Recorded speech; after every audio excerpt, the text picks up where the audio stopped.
mainstream media was the only way, and with all due respect to you or to me as, Lokmat and Samna, we've also got a beautiful way of reaching out directly to the people. I think as media houses, we're all adjusting to the newer ways of life. Life is changing, life is moving at a rapid pace. Politics has become 24/7, likewise almost every other industry. Probably have 6,000 followers or 6 million followers. The fact is, even if you can influence even a single person, that's a huge thing in your life. So for all of us here, I think it's a big win. Thank you so much for having me here, and it's an honor to meet everyone to learn and try to keep pace with. So thank you for having me here. Aditya, हम सब जानते हैं कि digital engagement ये आसान चीज़ नहीं है, ये सिर्फ ऐसे ही नहीं हो जाता है। इसके पीछे जितने भी क्रिएटर्स यहाँ पे हैं, आप खुद भी बहुत हार्डवर्क रहता है, कंटिन्यूस एक कंसिस्टेंसी रहती है। मैं जानना चाहूँगा कि आपकी content strategy from a politician point of view, आपकी कंटेंट स्ट्रैटेजी क्या रहती है? आपके टीम में कितने लोग हैं, किस तरीके से प्लानिंग होती है? करंटली तो हमारी बॉक्सिंग चालू है रोज on the street, but of course दो तरीके की होती है पॉलिटिक्स में. One is when you are in government, when you are in active service through governance, you can obviously put out the good work that you're doing, be it right from the electric buses, the double decker buses that have come into the streets, or anything else that you've been doing, right from beach cleanups to whatever. The other side is of course the opposition, and I think that is a very, very important place to be. That's a more responsible place to be, because as opposition generally, you tend to indulge in politics of a certain kind, be it allegations, be it improper, allegations of a different kind. I think that is where, for us as politicians, we need to keep a certain sense of dignity. Tough चीज़ यही होती है कि यार post डालूं कि reel डालूं, because आजकल रील्स के सिवा तो व्यूज़ आते नहीं हैं. तो सबको पता है कि रील्स डालो, तो ये रील्स के चक्कर में you are looking at Instagrammers, influencers open nice boxes of iPhones and laptops, और कोई कुछ शूज़ खोल रहे हैं, कोई कुछ अलग ब्रांड्स को अनबॉक्स करके दुनिया को दिखा रहे हैं, और हम लोग गवर्नमेंट के स्कैम्स दिखा रहे हैं. तो फ़र्क यही होता है कि हमारे व्यूज़ कितने बढ़ सकते हैं और कितने जेन्युइनली व्यूज़ आ सकते हैं. तो I think that is the difference. But तकलीफ तो होती है, because it's a fast paced world and you got to keep up with it. यहाँ पे जो आए हुए क्रिएटर्स हैं आदित्य, इनमें से आप किन लोगों को फॉलो करते हैं? I know your school members also, your Masoom is here. Yeah, she was 2 years junior to us, and she has told you that she will have secrets about me from school. When we get her on stage, that time we'll I'm reveal in some place secrets. right now. But yeah, I remember her. She was, 2 years junior to me. We were working together as prefect in task force back then. Pushed on stage by our principal, Dr. Deepen Prasad. I think even she would agree that whatever we are today, largely the confidence that we have is because of our school. So that is one thing. But so many faces here are known to us, except I think Manav's face, which is for the first time that I'm seeing. Because normally दूसरे लोगों की stories और faces हम देखते हैं उनके इस पे, but आज उनको देख रहा हूँ तो. But a lot of people here. There's Neil who does fantastic work, and I think we've met before, the whole team along with him. So many people. It would be interesting, Neil. We've done a podcast with so many people. Of course, Ashish sir, we keep watching all the time. Great fun to go through all the time. नील, हम लोगों ने आप लोग के साथ में और आदित्य के साथ में एक अच्छा स्केच प्लान करना चाहिए. लोकमत will make it happen for sure. Would be interesting for a politician to actually do some comedy, to understand how to do comedy, and Aditya is good at it. पर उसके बाद लोगों का मत भी अच्छा होना चाहिए. Yeah, I just met another Aditya Thackeray also. Yeah. So I think that could be a good campaign strategy. Aditya, आपके लिए और आपके परिवार के लिए ये एक बहुत मुश्किल वक्त है. मुझे पता है कि आप इससे बहुत ज़ोरों से आप इसके साथ में लड़ रहे हैं, लेकिन अभी आज आपके मन में क्या चल रहा है? आपकी आगे के कुछ आने वाले महीनों में आपकी रणनीति क्या रहने वाली है? मतलब मुझे नहीं लगता कि ऐसा वक्त कभी आप पे, आपके परिवार पे आया होगा, इतना मुश्किल वक्त. ऋषि, आप भी इस फील्ड में काफ़ी समय से रहे हैं, मीडिया हाउस से है, तो आपको भी पता है. In fact you have a illustrious family background of politics and to do with independence of the country. So मुझे लगता है कि एक ही बात है, चलो एक बार हमारी पार्टी का एक बाजू में रख दीजिए, हमारी फैमिली का एक बाजू में रख दीजिए, लेकिन जो आज सिचुएशन महाराष्ट्र में तैयार हुई है, जहाँ एक अनकॉन्स्टिट्यूशनल गवर्नमेंट बैठी हुई है, 9 महीनों से कुछ भी डिसीजंस लेते जा रही है, स्कैम पे स्कैम आते जा रहे हैं, काफ़ी सारी कन्फ्यूजन है. और वो हमारा सब कुछ क्लेम करना चाहते हैं, यानी नाम भी ले लो, फैमिली नेम ले लो, हमारे दादाजी को चुरा लो, सब छोड़ने की बात हो रही है। तकलीफ इसी बात की है कि more than what is difficult for us, I think we are facing difficult days for a democracy. You look at generally across the country, not just Maharashtra, कुछ भी आप बात कीजिए, you are censored right away. कुछ भी आप कहें कि ये मुझे इस गवर्नमेंट का पसंद नहीं आया या इस पर्टिकुलर पार्टी का पसंद नहीं आया, you'll have trolls hitting at you left, right, center, and most of these trolls are actually not even real people, they're faceless people. You'll have police cases against you, you'll have agencies raiding you. I think the fact of the matter today is we are moving towards a dictatorship, or we are in an unsaid, undeclared democracy, dictatorship, emergency. ये देश के लिए घातक होगा अगर हमारी लोकशाही जो है, लोकतंत्र जो है, डेमोक्रेसी जो है, फ्री वॉइस जो है, आपने मुझे अभी जो एक मोमेंटो दिया, it says freedom of press, today that freedom of press is in danger. As of today and as of yesterday, you had politicians being raided, facing legal troubles for speaking against the government or speaking the truth. Tomorrow, or probably it started already today, where the press and the common man and all of us out here, you voice one thing which is a little astray from the policy of the government, and you'll have people behind you. I think that is a dangerous trend. To be able to accept criticism in the face, to be able to criticize someone in the face, and to be able to speak the truth with your legitimate face on your social media page is truth, is guts, is glory. But to have bots troll you, I think that's cowardice. And to have a government of a majority to be doing this is even more shameful. लेकिन ये जो government बनी आदित्य, कुछ हफ्ते पहले श्री अजीत पवार जी लोकमत के मंच पर थे पूना में, और उन्होंने ऐसा कहा कि जो रिवॉल्ट हो रहा था, जो विद्रोह हो रहा था, उसकी जानकारी तब सीएम श्री उद्धव ठाकरे जी को दी गई थी और उन्होंने उसके ऊपर कोई भी डिसीजन नहीं लिया. ऋषि, मैं आज आपको हेडलाइंस नहीं हैशटैग देने आया हूँ, तो आई थिंक ये सब लोग बोर हो जाएंगे पॉलिटिक्स सुन के. ऐकायला बोर होते की ठीक आहे चालेल. नाही आदित्य, पण सगळा इथे जे You'll have to say, are you enjoying the conversation or not? हमें लोकमत सुनना है, अगर लोगों का मत अलग हो तो सब जानना चाहते हैं. नहीं, देखिए एक बात ज़रूर है कि ये जो चल रहा था मसला, अगर आप सीएम के बारे में बात करें जो अनकॉन्स्टिट्यूशनल है, उनको तो 20 मई को बुलाया गया था. मैं तब davos में था, I was working for the government of Maharashtra. In those 3 days we brought back 80,000 crores to Maharashtra as investment, and you know whatever we've done is out on Twitter, on Instagram, everywhere. My father, who was the chief minister back then, had called Mr. Eknath Shinde, and हमें पता चला था क्योंकि ये जब मेरी father की surgery हुई थी, पहली और दूसरी भी एक इमरजेंसी सर्जरी हुई थी, तब से इनके मन में कुछ चल रहा था जो अभी हम गद्दार कहते हैं जिनको, ट्रेटर्स. तो उनके मन में चल रहा था कि पार्टी से फूटे, खुद सीएम बनने की चांस है क्या, क्या कर सकते हैं. अच्छा, दूसरी बात ऐसी थी कि उन पर कुछ काफ़ी बड़ा दबाव था, और ये तो अगर आप लोगों से पूछें, मैं नहीं कह रहा हूँ, गांव में भी जाए तो भी लोग कहते हैं कौन से तरह के दबाव हमारे देश में बन जाते हैं. तो उनके मन में ये चल रहा था. तभी भी 20 मई को पूछा था कि आपके मन में क्या है, आप बगावत की सोच में हैं. बगावत तो की नहीं, क्योंकि बगावत के लिए एक हिम्मत लगती है, वहीं के वहीं खड़े रहकर बगावत होती है. ये जो हुआ वो गद्दारी हुई है, वो पीठ में छुरा को बस की गए. लेकिन अगर बात कहे तो ये सबको पता था, लेकिन जो खुद को बेचे हुए हैं उनको कितनी देर तक आप रोक सकते हो? रोक के क्या फ़ायदा भी क्या है? जिन्होंने खुद के सोल को बेचा है, खुद की ज़मीर को बेचा है, तो और क्या एक्सपेक्ट कर सकते हो उनसे? आदित्य जी, लेकिन अभी अजीत पवार जी का जिक्र निकला, इसलिए पूछता हूँ कि अजीत पवार जब डीसीएम थे तब कई एमएलए शिवसेना के आपको आकर मिलते थे और कहते थे कि जो एमएलए फंड रहता है वो हमें दिया नहीं जा रहा है, शिवसेना के एमएलएज को नहीं मिल रहा है. अजीत पवार सिर्फ एनसीपी के लोगों को वो फंड दे रहे हैं, और ऐसा चलता रहा तो हमको चुन के आना बहुत मुश्किल हो जाएगा.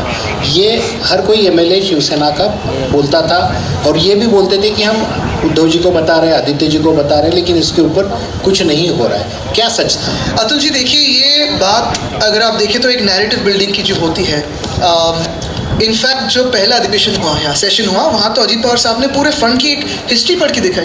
तो जो मंत्री सामने बैठे थे, जिन्होंने गद्दारी की, सामने जाके बैठे हुए थे, उनके जब फंड्स की बात आई तो लोगों को पता चला. एमएलएस के भी बारे में जो अगर आप फंड्स देखें तो हिस्टोरिक फंड जैसे कभी पहले नहीं मिला हुआ, शायद हमारे समय मिला हुआ था. अभी आप उनसे उनके हाल पूछें, अभी आप उनके मन की बात क्या है पूछें, क्योंकि अभी तो ना फंड्स मिल रहे हैं, ना आवाज़ है, ना कुछ है. और ये भी है कि अगर आप देखें तो अगर न्याय मिलेगा हमें सुप्रीम कोर्ट में, तो ये सारे के सारे लोग डिस्क्वालीफाई होंगे. आज नहीं तो कल इनको डिस्क्वालीफाई होना है, क्योंकि ये कभी भी हमारे देश में हुआ नहीं था कि एंटी डिफेक्शन लॉ और कॉन्स्टिट्यूशन के खिलाफ काम करके ऐसी कोई चीज़ हो सकती है। तो इनको डिस्क्वालीफाई तो होना है। मैं तो उनको हर दिन चुनौती दे रहा हूँ कि चलो लड़ो चुनाव, इस्तीफा दीजिए, चुनाव लड़िए, फिर जो भी जनता डिसाइड करेगी हम उनके फेवर में रहेंगे। तो अग्री क्यों नहीं कर रहे? मैंने तो सीएम को भी चैलेंज दिया था कि हमारी कॉन्स्टिट्यूंसी जहां हम बैठे हैं वर्ली में, वहां से लड़िए, नहीं तो मैं आपके पास आता हूं, आपकी कॉन्स्टिट्यूंसी से लड़ते हैं। आपने बहुत बार इसका जिक्र किया है कि जल्द से जल्द इलेक्शंस होने चाहिए, तो इलेक्शंस हो क्यों नहीं रहे? डर अच्छा है, लेकिन इतना भी अच्छा नहीं कि वो इलेक्शन ना ले।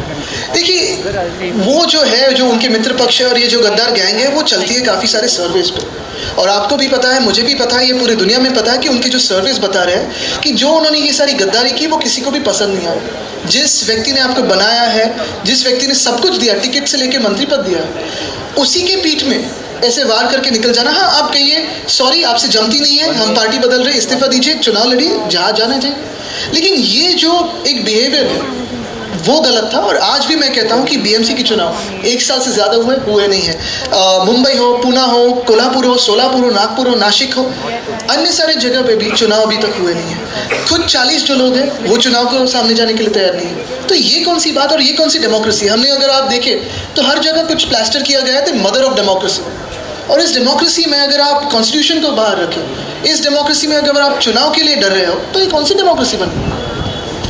अदिति जी, अभी आपने डर की बात कही, पैसों की बात कही, संजय राउत को लेकर ये उन्होंने अभी एक बयान दिया कि 2000 करोड़ का इसमें सब लेन देन हुआ, लेकिन जो कोर्ट में दिया गया उसमें नहीं उसका मेंशन किया गया है। संजय राउत जी के जो बयान आते हैं, लोग अक्सर ये कहते हैं कि संजय राउत जो है वो शरद पवार के लिए काम करते हैं, एनसीपी के लिए काम करते हैं, शिवसेना के, लेकिन काम उनके लिए करते हैं। और जब भी कुछ जुड़ने की बात आती है, वो ऐसा कुछ बयान आता है उनका कि फिर और दूर दूर हो जाते हैं सब। क्यों होता है ऐसा? ये सिर्फ हमारे जो पुराने दोस्त हैं वो कहते हैं, और अगर आप देखें तो पवार साहब हो या फिर कांग्रेस हो, एनसीपी हो, हम हो, अक्सर ये कहा जाता था, हमें बताया जाता था कि देखो ये अननेचुरल अलायंस है, ये पॉलिटिकली नेचुरल अलायंस नहीं है, ये दूर जाएंगे आपसे। सत्य तो यही है कि वो दोनों तो साथ में रहे, और जो हम अपने समझते थे वो हमसे दूर चले गए, और वो भी गद्दारी करके। तो बात समझने की साफ है, जाहिर है कि अगर आप इलेक्शन कमीशन में भी देखें तो जिस बात पे हमसे एफिडेविट्स मांगे गए थे, जो भी डॉक्यूमेंट्स मांगे गए थे, वो बिना देखे इलेक्शन कमीशन में तो पहले से ही तय था कि लोगों उनको देना है, नाम उनको देना है। अगर आप, मैं यहाँ एक आदित्य ठाकरे बैठे हूँ तो वो आदित्य ठाकरे उनको दे देंगे। ये तो संजय राउत जी ने ये तो बात, जैसे मैंने कल कही कि election commission is now change to entirely compromised, और यही इलेक्शन कमीशन में 3 ऑफिसर्स में 1 ऑफिसर ऐसे हैं जिन पे अभी कंट्रोवर्सी चल रही है, केस भी चल रही है कि 24 घंटों में फाइल 6 डिपार्टमेंट 7 डिपार्टमेंट से मूव होके उनको अपॉइंट कैसे किया गया। लेकिन संजय राउत जी ने जो ये कहा कि इलेक्शन कमीशन के साथ में 2000 करोड़ का लेन देन हुआ है, आप उस बात से सहमत हैं? हो सकता है, क्योंकि जैसे आपने देखा होगा, हम जो चिल्लाते हैं, हम ही नहीं, जनता जो चिल्लाती है 50 खोके एकदम ओके, अभी 50 खोके हर एक मुंबईकर को पता है खोके का मतलब क्या होता है, लेकिन आज भी वो 40 लोगों में से एक भी आदमी ने नहीं कहा है कि हमने खोका को हाथ नहीं लगाया। अगर कुछ चोरी नहीं है की है तो आओ सामने बताओ। आप तो भाग गए थे सूरत, गुवाहाटी, गोवा करके आए, आज भी सिक्योरिटी लेके घूम रहे हैं। हम तो यही हैं क्योंकि हमने चोरी नहीं की। आदित्य जी, देवेंद्र फडणवीस और उद्धव जी आपके बहुत अच्छे रिलेशन आज भी है, फिर आज आप उनको दुश्मन मानते हैं या दोस्त मानते हैं? देखिए, हमारे मन में कभी भी कटुता नहीं है। हमारे जो घर में एक माहौल है वो यही है कि किसी को भी पर्सनल एनिमी नहीं मानना चाहिए। अगर आपने देखा होगा तो कई सालों में काफ़ी सारे ऐसे लोग हैं पॉलिटिकली जिन्होंने हमारे फैमिली पे, हम पे, शिवसेना पे काफ़ी सारे गंदे एलिगेशन लगाए। कभी भी आपने मेरे मुंह से, मेरी ज़बान से कभी ऐसे सुना? कभी नहीं सुना होगा, क्योंकि जो है काम के बारे में बात करो। पॉलिसी पे शायद मैं आपका ओपोनेंट हूँ, लेकिन पर्सनली कोई मेरे दिमाग में, दिल में कुछ नहीं, दिल मेरा साफ है। और यही बात मैं कहते आया हूँ कि जैसे अभी आप मेरे खिलाफ कुछ लिखेंगे तो ऐसे नहीं होगा। हाँ, बिल्कुल मैंने आपसे कहलवाएगा कि आदित्य लव यू, अच्छी बात है, वो ऐसे होना चाहिए, लेकिन ये जो माहौल होता है, मैंने मेरे दादाजी की और पवार साहब की तब की पॉलिटिकल राइवलरी देखी है। दोनों पर्सनली फ्रेंड्स थे, फैमिली काफ़ी सारे फ्रेंड्स रहे हैं, लेकिन जो पॉलिटिकल राइवलरी रहते हैं वो स्टेज पे रहती है, क्योंकि एक आइडियोलॉजिकल डिफरेंस होता है या पॉलिसी डिफरेंस होता है. आई think that is the way it should be. You can not make politics which is so personal, so dirty, so vindictive. That is not the politics of India. That was never the politics of Maharashtra. पर आप उनको दोस्त मानते हैं, उन्होंने आरे का सपना आपका था, तो आरे में कुछ नहीं होना चाहिए, अभी आरे में फिर से काम शुरू हो गया, तो दोस्ती नाते हो रहा है या? देखिए, हम तो दोस्त मानते हैं, वो क्या मानते हैं हमें उनके मन में आप ज़्यादा जानते हो. कभी वो ऐसे आते हैं तो उनसे भी पूछिए. लेकिन आरे की बात साफ थी, आज भी वही है कि आरे में हमने तो 800 एकड़ का जंगल घोषित किया था. जो कार शेड की जगह है वो हमें मूव करनी चाहिए थी, क्योंकि आज भी अगर आप देखें तो ये car shed it will reach its full potential by 2034. So you will have to build another car shed. We were putting together 4 car sheds, line 3, line 4, line 14, line 6. 10,000 crore बचा रहे थे सरकार के, लोगों के 10,000 करोड़ बचा रहे थे, टाइम भी बचा रहे थे. लेकिन कुछ उनके मन में पॉलिटिक्स था, कुछ ईगो इशू हुआ होगा, मुझे पता नहीं. अगर आज भी आप देखें तो उसी कार शेड में 5 लेपर्ड्स बैठे रहते हैं. तो जो जंगल है वो क्यों नष्ट करें, क्यों तोड़े? और ये तो हमारी मुंबई की बात रही, वो शायद कल मुंबई में रहे ना रहे, किसी और दुनिया के शहर में जाए, लेकिन जो मुंबई के लिए है, मेरे लिए मेरी मुंबई प्यारी है और मैं लड़ते रहूँगा मेरी मुंबई के लिए. यू नो, आप फैमिली की बात जब करते हैं, मतलब जब इतना मुश्किल वक्त आता है तो जो हमारे साथ में खड़े रहते हैं वो हमारे परिवार वाले रहते हैं. सो ये isn't this the right time Aditya, where आप, उद्धव जी, राज साहब, अमित, दैट आप सब लोग एक साथ आके इससे लड़े? क्या आपकी तरफ से ऐसी कोई पहल हुई है जिसमें आप और राज साहब या दोनों परिवार एक साथ आके इस चीज़ से लड़े? उसको हम कभी नहीं डिनाई करते कि परिवार हमारे साथ खड़ा रही है. अगर आज देखें तो जो भी दुनिया में हमारे साथ लोग खड़े हैं वो हमारा परिवार ही है, और वो वैसे ही रहेगा. नहीं, उन्होंने जो कहा, लोग वही बात कहते हैं कि राज ठाकरे और उद्धव ठाकरे एक साथ आने चाहिए, आदित्य और अमित एक मंच पर दिखना चाहिए. आपको क्या लगता है? देखिए अतुल जी, मैं तो हर दिन पॉलिसी के बारे में बात करता हूँ, जो सही है जो गलत है उसके बारे में बात करते रहता हूँ. अगर आप देखें तो ये सारी जो बातें हैं ये काफ़ी पर्सनल बातें हैं. अलायंस होनी चाहिए, नहीं होनी चाहिए किसी के साथ, कोई भी पक्ष हो. आज अगर आप देखें माहौल हमारे देश में, तो हम सारे लोग एक ककून में रह रहे हैं, ककून में जी रहे हैं कि हमें लगता है कि हम ही काफ़ी इम्पोर्टेंट है. हमसे बढ़कर काफ़ी सारे विषय हैं जो लोगों को आज तकलीफ़ दे रहे हैं. महंगाई के हो, अगर आप देखें तो काफ़ी सारी तकलीफ़ें लोगों की है.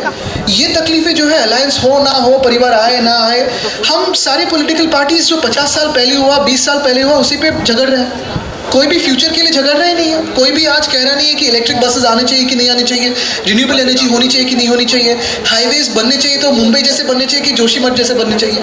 तो मुझे लगता है कि थोड़े हमें भी इस बात से बाहर आना चाहिए कि ये अलायंसेस की बात हो, ये झगड़ों की बात हो, ये एक अंदरूनी बात होती है. लेकिन अगर आप देखें तो आम आदमी के बारे में कोई बात ही नहीं कर रहा है. ने अपने अलायंस की बात कही, प्रकाश अंबेडकर जी के साथ उद्धव जी ने मीटिंग की, अलायंस किया. वो अलायंस एनसीपी और कांग्रेस को मंजूर है क्या? और उसको जोड़कर ही सवाल है कि बीएमसी में आप अगर प्रकाश अंबेडकर जी के साथ जाएंगे तो कांग्रेस एनसीपी आपके साथ कहाँ रहेगी?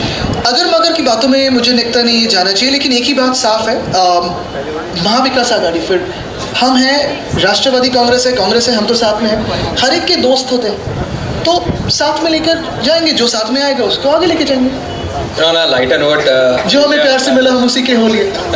प्यार से याद आया कि is marriage on the cards. आपके छोटे भाई हैं घर पे, वो तेजस भी अपना सोच रहा होगा कि भाई हम कतार में हैं, बड़े भाई का नंबर कार्ड्स पढ़ रहे मुझे दिखाइए. ये कार्ड्स में है ही नहीं, तो इसीलिए मैं पूछ रहा हूँ कि यहाँ पे इज़ यू नो, बार बार कई बार लोगों की दिशा अलग अलग जगह पे चलते रहती है. सोशल मीडिया पे बहुत बार कुछ ना कुछ आता रहता है. ऋषि जी, ये प्रयास आपने 4 साल पहले भी किया था और आज भी करते रहिए, 4 साल बाद भी करते रहिए. Is there any truth to it? What's happening? I think let's focus on politics, the better way to do that. Rahul Gandhi तो नहीं, आदर्श आपका उस बारे में? हम भारत के बारे में बात करें. रिश्ता जोड़ो भी कांग्रेस और सेना का हो रहा था. प्यार की बात निकली इसलिए पूछता हूँ. आपको ममाज बॉय कहते हैं, आपका और आपकी आई का बहुत बॉन्डिंग है. उनकी कौन सी बात आपको अच्छी लगती है और कौन सी बात आपको बुरी लगती है? नहीं, मैं तो 50-50 हूँ दोनों के बीच में, क्योंकि ऐसे कई सारी चीज़ें होते हैं कि माँ से बात करो, कई ऐसे चीज़ें होती हैं कि पिताजी से बात करो. लेकिन ऑफ कोर्स ग्राउंडेड रखने में उनका काफ़ी बड़ा हाथ रहा है. So that is very important. Aditya, thank you so much for Thank you. having this frank chat. I know it's not very easy, but आप सब No, I लोग think, मैं Rishi, I'll tell you very important thing. You know, like you said, tough times. I've never thought of it as tough times because these times and these, situations arise for all of us in our own different ways and different volumes.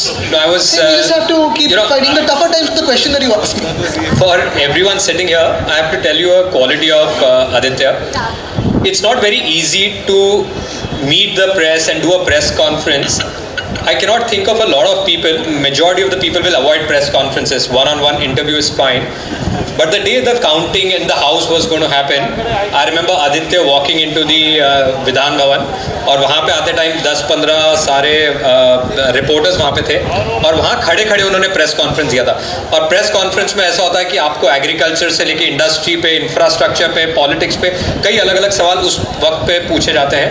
And Aditya obviously came out because he has a strong hold on the subject. He was able to speak on everything. So thank you so much for agreeing to do this, Aditya. Thank you. Yeah. And it's been a Thank you pleasure very being here. Yeah. Thank you. Thank you. Siddharth.